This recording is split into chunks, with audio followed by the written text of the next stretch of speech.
subtle lies,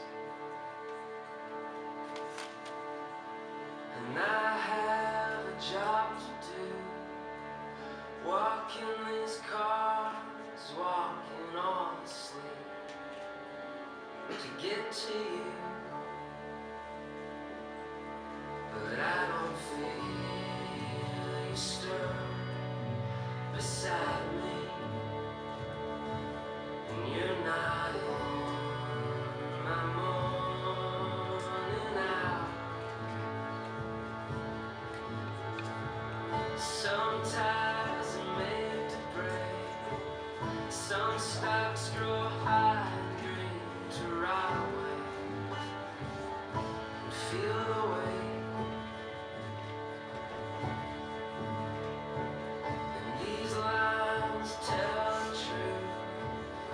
These city veins answer all we do.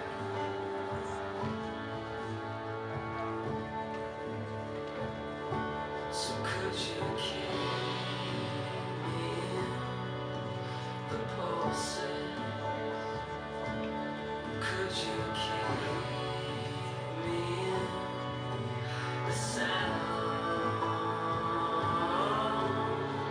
I got wise and I got old. Not once did I fall. So don't you now.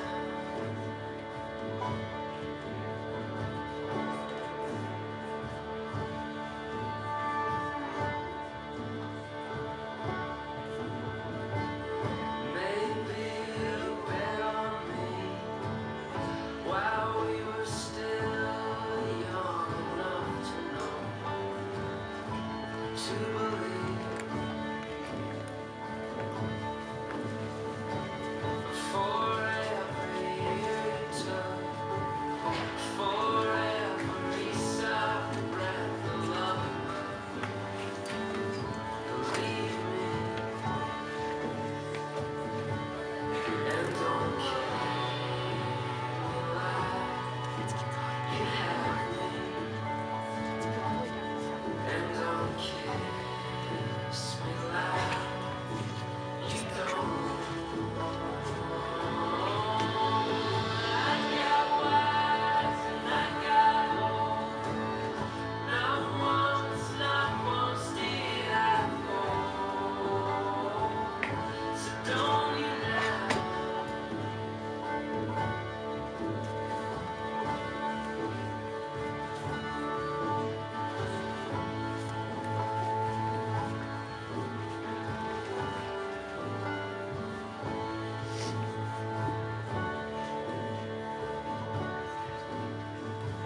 Some land holds a home.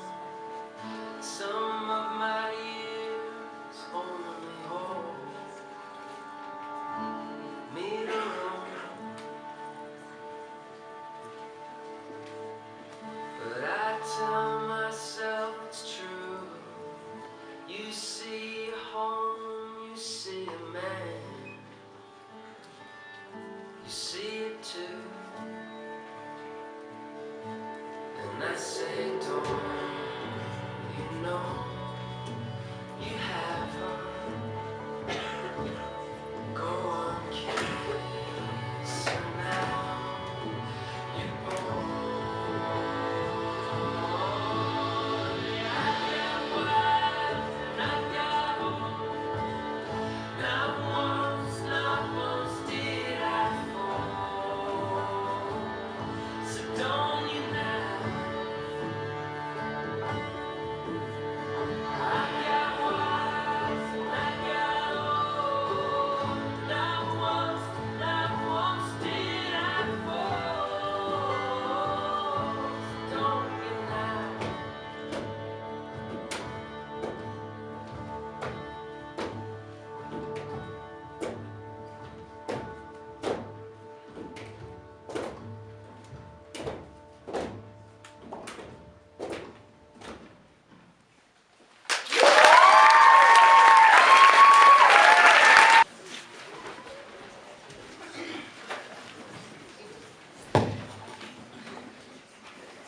Canning.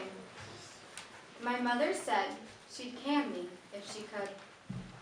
Pour vinegar, ferment my memory. Preserve me in a mason jar she would. Take time to brine the fruit, remember me. My family grows gardens on the farm. For years, they've planted, picked, and never yawned. Their mouths are loud, it's just part of the charm. My grandpa keeps us grounded, a strong bond. We leave no stone unturned upon the hill. Our food is ready just before the storm. My favorite kind of pickle, kosher dill. We'll eat out of the cellar and stay warm. But trapped inside that jar, I'll never be. I cannot be alone with family. So my poem is called Namesake, and it's about my great aunt, whose name was also Sophia Fall.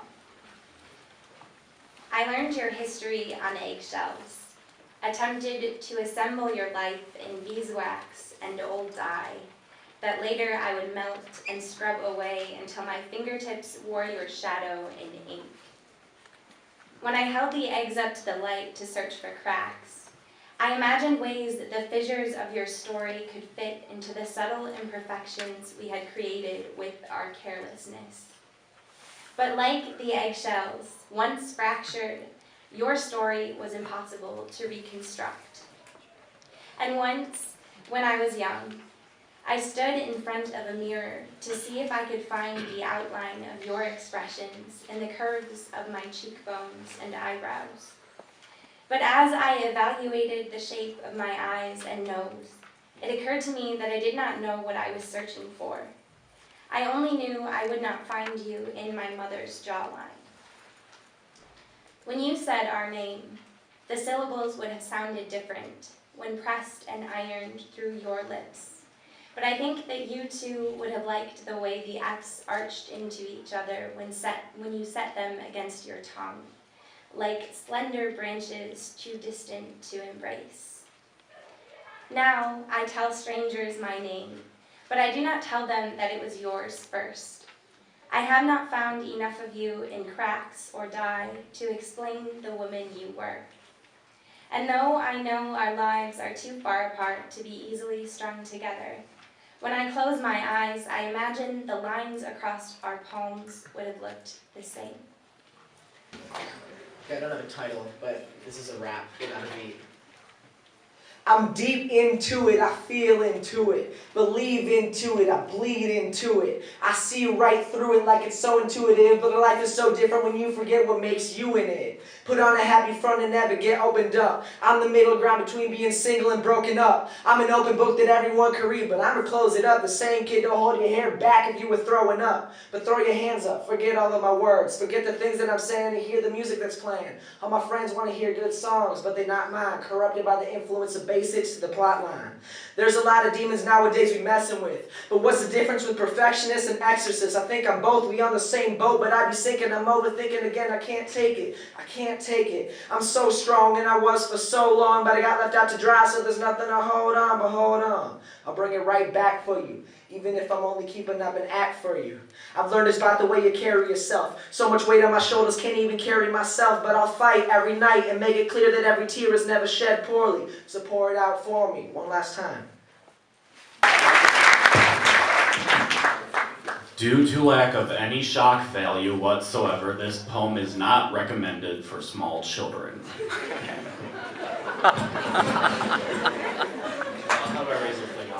Turn the thing.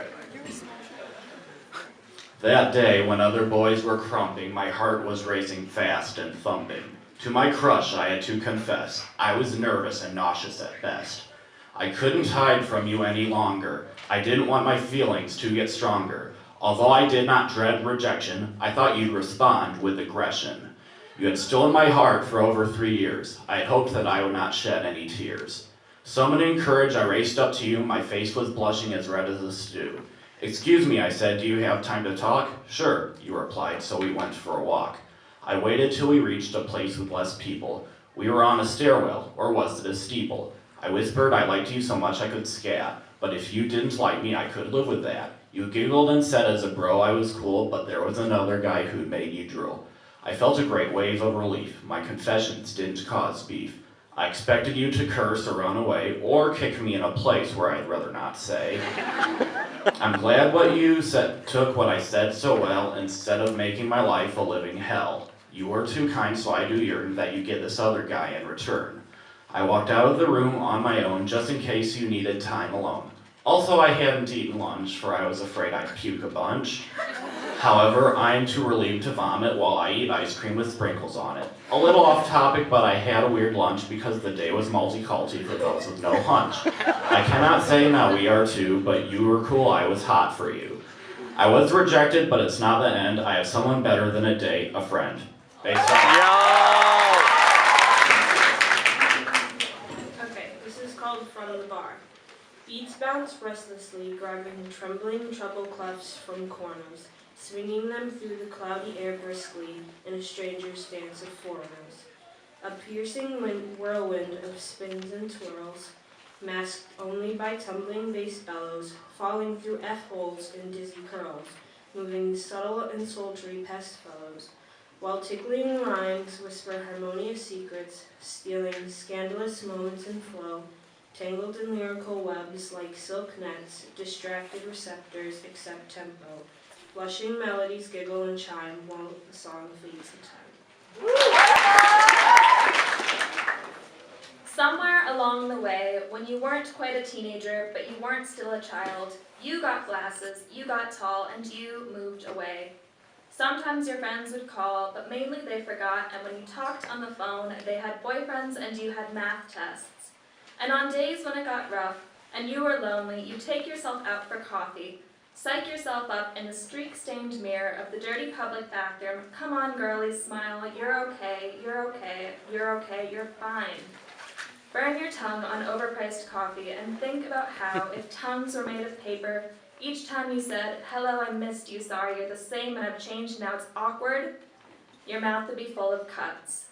It's lucky you're quiet because the only blood on your lips comes from hi, how are you? Let other people talk more. Mom told you once that people really want to be friends with themselves, so you ask about them. You pretend each time they talk, you are so enraptured, it's like you're seeing stars for the first time maybe ever. You sign your texts with X's you don't feel, cover up your disinterest with smiling pixels, ask about the boyfriends, don't bring up the math tests, and you have a lot of friends. Babe, don't burn your tongue.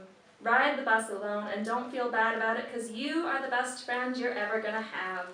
Listen to bad pop songs and feel no shame. Listen to oldies and don't feel like a tryhard. Pick a seat by the window and keep on keeping on. You're not fine, you're golden.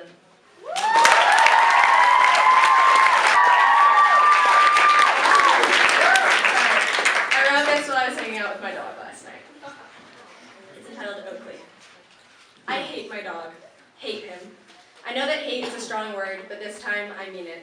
I hate the way he sticks his arms straight up like a Nazi when he sleeps. I hate his shit-faced grin when he takes my spot on the couch. I even hate the way he licks my face when I'm upset. Fuck you, Oakley, I want to say. I don't need your comfort. I hate his big, dopey paws and how they always seem to be in the way. Always artfully placed to make me tumble into the open oven or go flying down the staircase. I hate that pompous flick in the tail he gets when we go on a walk, and the fact that he always shits at least 3 times. I even hate his name.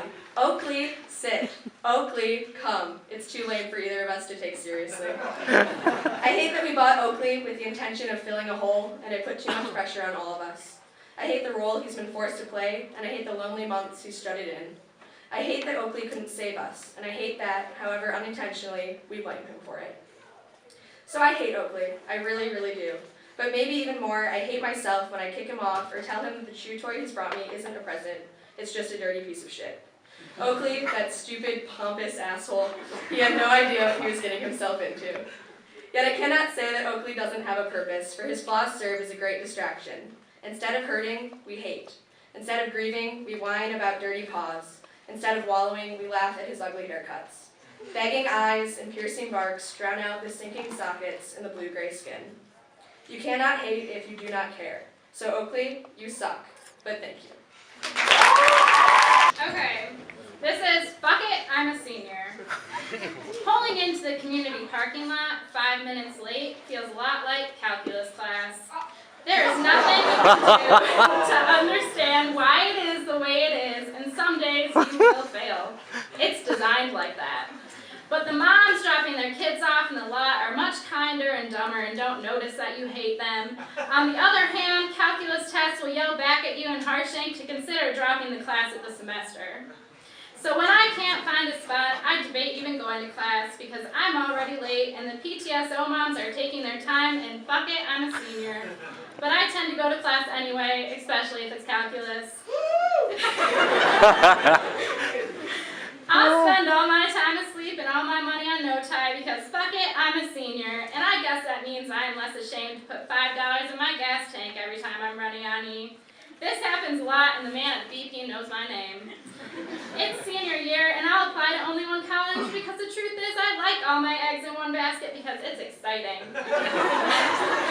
I'll complain about the Common App weeks after I decide I will not be applying to any more schools because it seems nobody else is quite in the same boat and at least now we have a common enemy.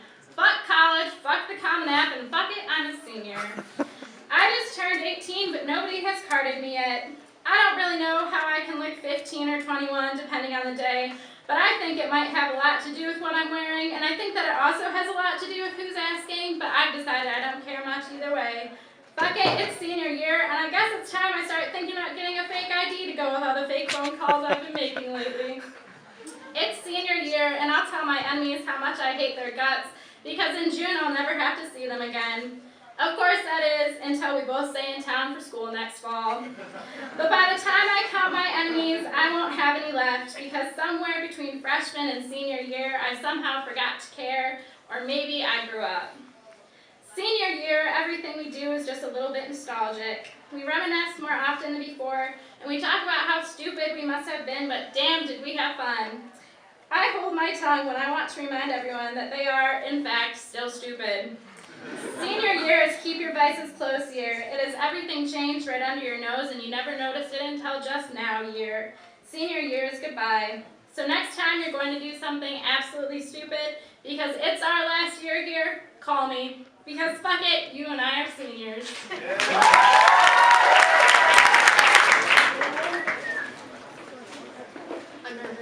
Sophie, you're really great. Everyone in group form agrees. An insect's view on inhumane capturing. Watch me, trapped under a wine glass. The first thing you could snatch, too scared to touch me, because I am inhuman.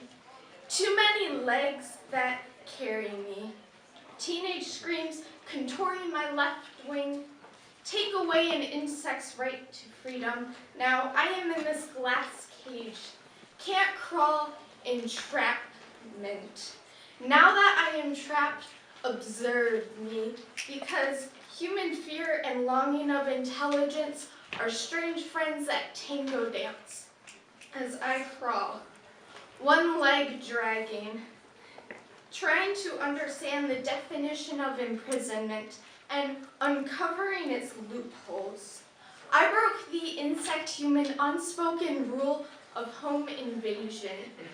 Watch me in this acrobat prison act. Inhumane torture for misconduct of getting lost. Your flying fear of yesterminute now, something you watch inquisitively. I am your entertainment. Do I intrigue you, teenage girl? Your screens keep bouncing under glass. You are not the only thing trapped.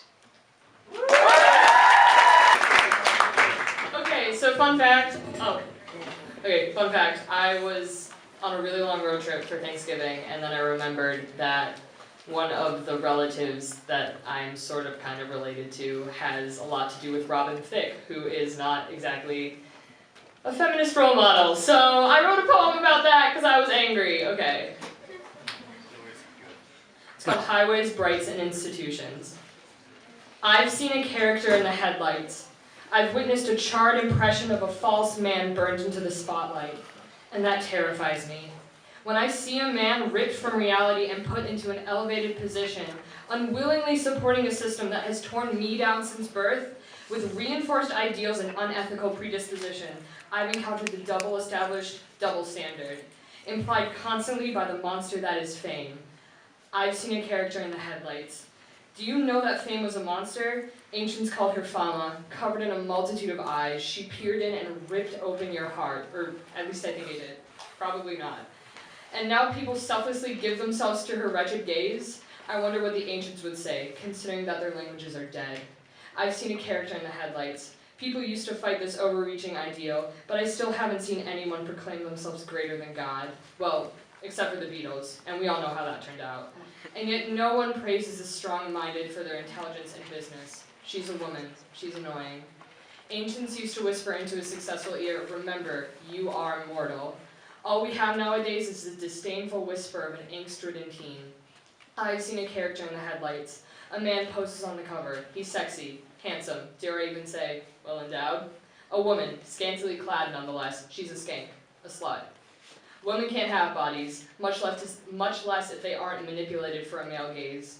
I've seen a character in the headlights. The fact that his presence was engraved in my brain speaks novels to the fact that I am constantly surrounded by a culture that used to be evil, and it still is. But now as time has passed, it's a suggested evil, in fact, a standard we long to uphold. But still, there is an overarching precedent of manipulated media. Saw an interview the other day. The man was asked a serious question. The woman, what her diet was. I've seen a character in the headlights. A soul ripped from the pages of a journal and plastered upon a tabloid. Written entries reserved for the cis-straight white girls and the typical gay man. A glorified gossip system. Based on the fact that these people have chosen an entertaining profession, can people please stop telling me that I have to do something because that's what's normal? That's what's normal to you. A perceived normalcy has no effect on my choice and my body and my personality. I've seen a character in the headlights, an assigned presumption that I will be a miss until fully made a missus, and that I will willingly accept my new name and identity because apparently a man can bring that along to me. That I will lose my maiden name, which shouldn't even be maiden in the first place. It's my personality, my body, and my personhood. A man will not change that, and a man who thinks he can will lie thick in my detestation. I've seen a character in the headlights, obstructed by fame, by self-denied and self-imposed values, obsessed with the monster that used to be feared, and now manipulated by the sexuality of a being who is supposedly asexual. Hide my body and glorify it too, with the duality of taboo and beauty. Allure will fight with intelligence because supposedly they cannot coexist. I've seen a character in the headlights. He's going blind, and now I have to. Beautiful.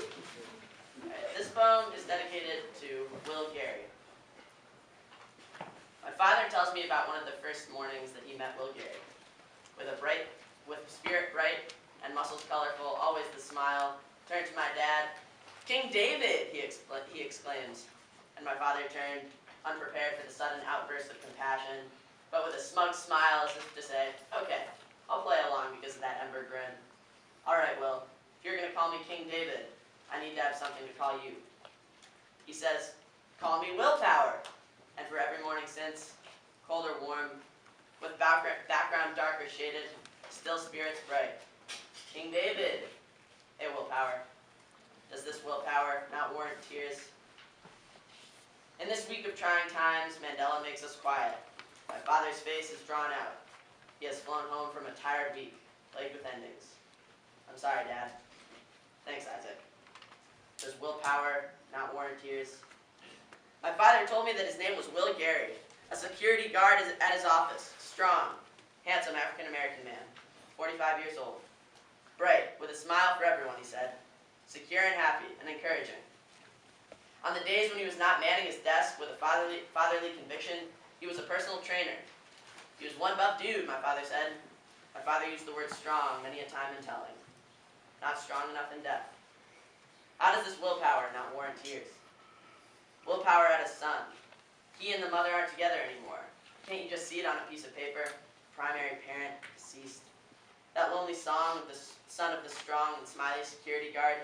Think of the strength he must conjure. Does his willpower not warrant tears? But my father's eyes are dry. Not a drop comes from his tired face. This man that he passed each day with a small exchange and a sleight of hand, but tells of tears on Wednesday, does not show any today. We sit on the couch watching Invictus, inspired by Nelson. And when the native people of South Africa begin to sing their song, their anthem of blessing, my father turns to me, eyes full of water. They were not allowed to sing this song during apartheid, he chokes out. Why does this make you cry?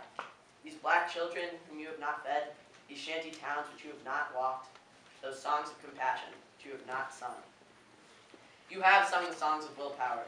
You've walked past his gentle demeanor, looked into his eyes. You know he died on the operating table, a freak accident, after a minor injury. Could willpower not save him then? You know that his son must walk winter without a father. What will happen to that black boy? All he needs now is willpower. This man whom you had a nickname and a wink each morning. This strong smile. And yet you see the news coverage, you cry and you remember the struggle, passion of a people, the compassion of a person. But let us not forget to cry for what we will need without Mandela, for what he summoned inside Robben Island, for what it took to forgive the whites, for what South Africa has never lacked. And let us not forget to cry for what a black boy in Brooklyn must savor most of all. Let us not forget to cry for willpower.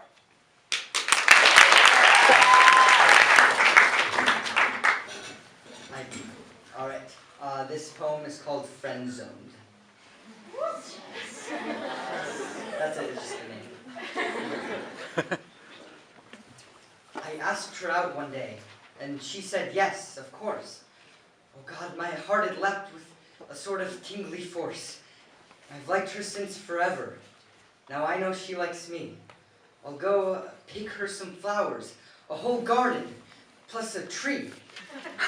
But I should play it cool. I'll text, hey, what you thinking? She texted back a smiley face. That smiley face was winking. We chatted late that night. The next day we had lunch. We talked and laughed, we sat and smiled, enjoyed our food and munched. She has such soft brown hair. Her smile just makes my day. Her presence is a priceless gift I'll never throw away. That Anchorman, I said, I hear it's pretty great. I love Will Ferrell, she replied. Let's watch it. It's a date. I wanted to look good. I dressed in my best vest, which covered up the butterflies, those nesting in my chest. I calmed and headed out the door and grabbed my keys when suddenly my iPhone had a seizure by my knees. She texted, hey there you, what is your ETA? I'm heading out, I texted back, already on my way. She said, I'm really hyped, this should be fun and swell. Quick question, since he's asking, can my boyfriend come as well? Ow.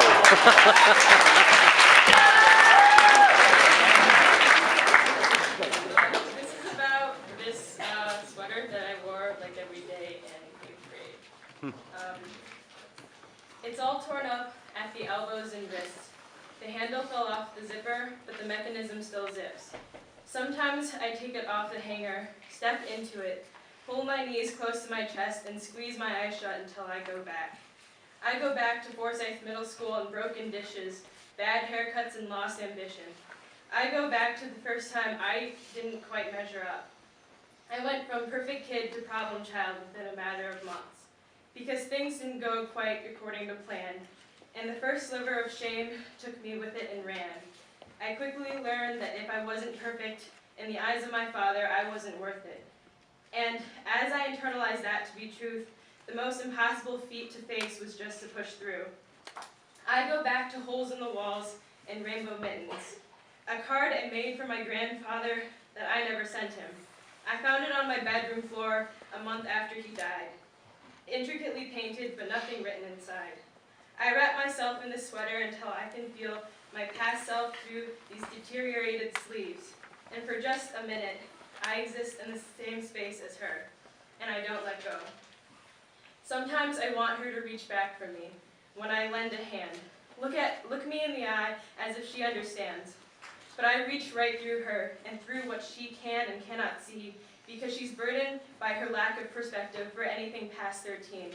I tell her deaf ears that you are not alone. I want her to know that I exist.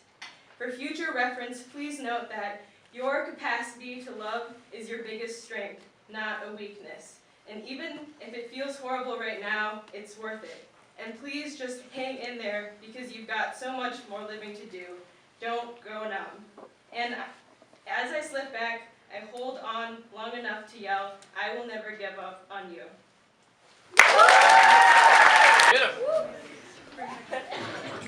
Thank you. You're welcome. Unlike the students, poets, I'm not going to say fuck. You just did. You just did. You just did. Thanks, Ellen, for Poetry Club and letting me do this, because I am not a poet, but you guys are so encouraging and so wonderful. You make me feel like one. You know, in the summer, teachers need to get away and not be with people, but it seems wherever I go, I want to be with people anyway. I can't get away. I met a woman in the last 3 years in a place I go to be alone in the summer, and it's up in the UP, it's on the shores of Lake Superior, and it's a very special place. Her name is Anne, and she's called Anne, the Spirit of Rock River. You float in Rock River on the petals of the wildflowers you planted by the road, a place for you to hide some days. Cats run from your cabin, a rusted screen door opening for you to make tentative connections with us, to see your jewelry and talk about your dream of having an art studio, maybe a gallery in the old house that your brother Jack is rebuilding. Conversations were longer this year, maybe more comfortable it seemed. Maybe you like us now, or perhaps trust us a little bit more. We buy your treasures and we wear them for good luck. But still you drift in and out of talking, uneasy, scratching your scalp and turning towards the water and then back at us, revealing your straight white teeth, your native smile. You're one of the old souls of this shoreline, the cold water, the rocks that are older than our white nation. Sharing is uneasy for you, reluctantly giving up your tribal place, your family land. We thank you respectfully, apologetically, and know when to leave and leave you to your peaceful winter. We hope to see you next summer. Thank you, Anne. Thank you.